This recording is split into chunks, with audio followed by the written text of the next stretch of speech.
Hey everybody, welcome to Obscurities and Miniatures, and today we are back with more from Arena Rex. We've got the most, stereotypical of gladiator schools. That is the Ludus Magnus, and this is their starter box.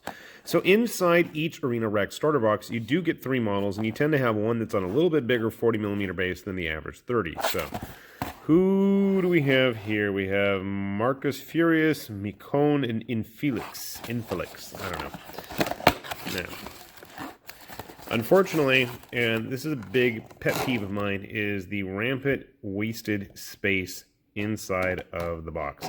This is like, I always complain about Cool Mini doing this. I'm going to complain about the same thing with Arena Rex. You guys got to figure out a better way to get this stuff packaged. Because, I mean, even look at the box. It's all banged up. And I mean, it was like in a box with other stuff too. Anyway. Had to get that off my chest. Now, my models and cards are all here. Get those out. We'll take a look at those in a sec, obviously. We'll see what's going on here. So, if you have not ever seen these starter sets, you get a card describing all the ability bonuses that you get for having all of your gladiators in a game of Arena Rex from the same school. And you want to do that because, you know, why not? You only need like 3 to 5 guys in a game anyways. So here's Infilix, if I'm saying it right, Mycone, and Marcus Furious. Oh, you're so furious. And you get a pit trap. And there you go. Free rules available at the website, so check it out if you're curious. And I'm going to have a link down in the description below.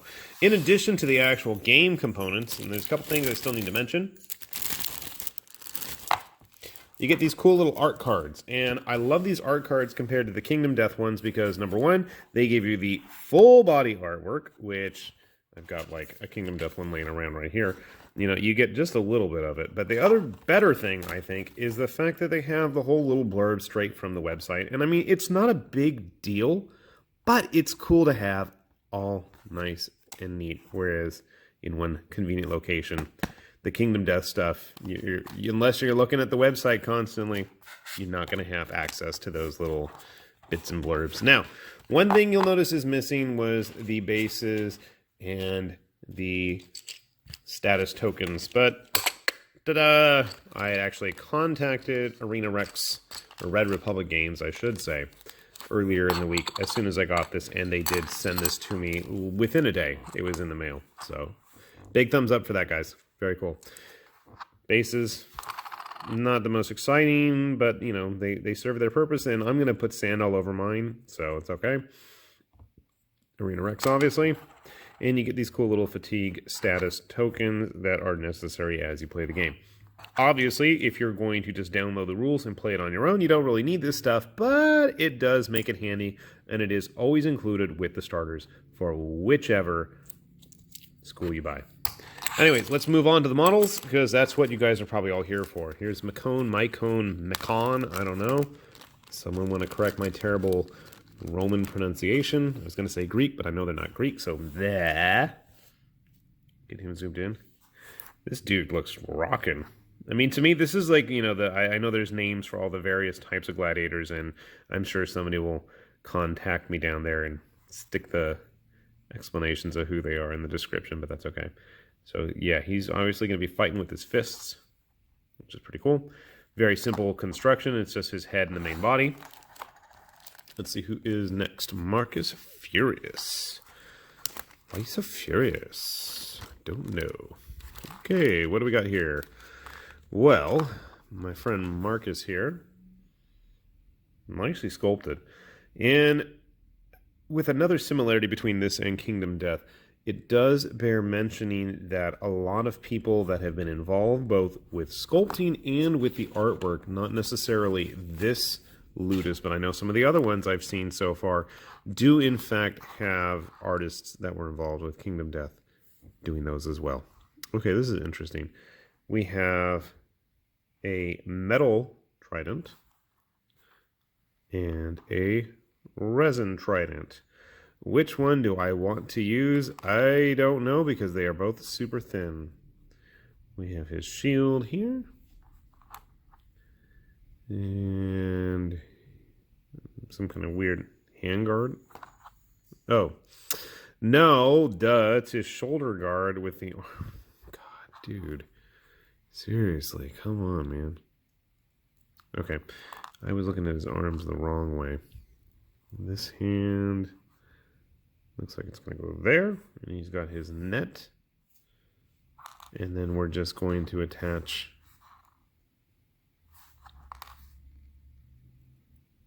wait. Okay, no, I was wrong. Okay, the net goes there.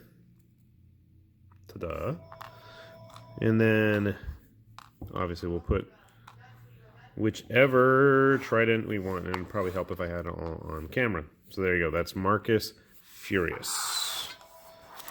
And finally we have Infelix. And Infelix is coming at us with a two-blade style.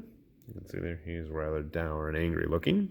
You would be too if you had to fight in just a ratty loincloth and boots and random straps across your chest. So I can get this man some clothes. But then he does have two blades too. Kind of cool. I think that's a tassel or something hanging off the end of that. I can't tell. Yeah, okay, looking at the artwork. Tassel. Alright, cool. Well, I am going to grab the glue. We're going to put them together, and I will be happy to show off what these models look like for you. And I'll have to make a decision as to which trident we're going to go with there, yeah? Alright, hang tight.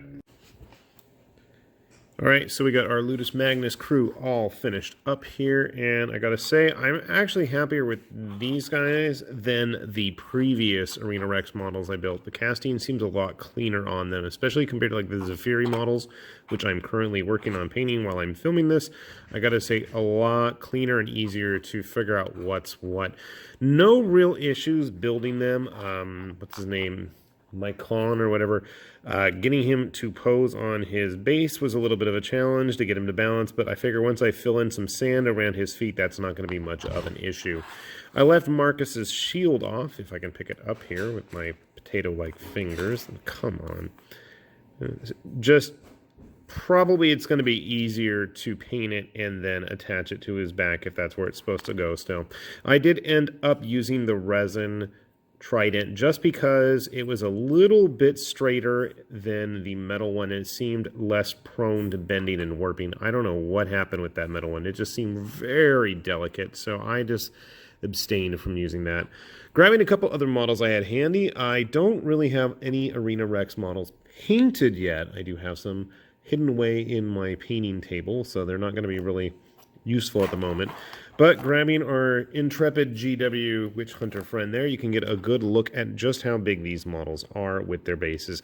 Obviously, you could probably get away with using them in Age of Sigmar, grabbing my current Dark Oath Queen. You can see, I think she's going to scale well if you want to use these as kind of evil marauders or something. My first thought was, you know, bolstering up Splintered Fang forces for Warcry. Now, the Warcry model is a little bit shorter. He is in a bit of a, I don't know, lunging forward pose, so he's not at full attention. But, I don't know. I still think that they're a little bit smaller than the Arena Rex models, and obviously our big dude here, whose name escapes me, even though I've got the cards, like, in front of me somewhere. God, where did I put them? There they are. Mycon was that one. Infelix was this dude. Okay. Anyway, Mycon is just a big, burly dude, and obviously he's on a 40mm base. Besides these, you guys all get out of here. Grabbing a couple of my Kingdom Death models laying around. You can see here that they scale like almost perfectly, but then again, a lot of the people that were involved with Kingdom Death were involved with Arena Rex as well, both sculptors and illustrators, so there is a little bit of crossover there, also in terms of how the models are presented. So not that that's a bad thing necessarily, I for one appreciate it. But overall, they look to be nicely made. I don't see a whole lot of breakage issues concerning me, and the fact that all the rules are on the website for free if you're interested, and they also have the various Ludus rules included with each starter set. you're pretty much good to go. I mean, all you need is one of these starters and you know, an opponent, and heck, you're ready to roll. I mean, you can even just sit there and proxy in whatever other models you got if you want and just really give it a try. But obviously, we wanted to go for the whole aesthetic. And, oh, what were these? These are Rotarius or something. I don't remember all the names. Somebody can put it in the description because I can't remember. And I know I looked it up, too, in between when I first started filming this and when I finished building them. But that is neither here nor there. In the meantime, hopefully you can check out their website, and if you're interested, hopefully we can get them some more business, because I do like these models. With that said, this is High Lord Tamberlane with Obscurities and Miniatures, and we'll see you all later. Bye-bye.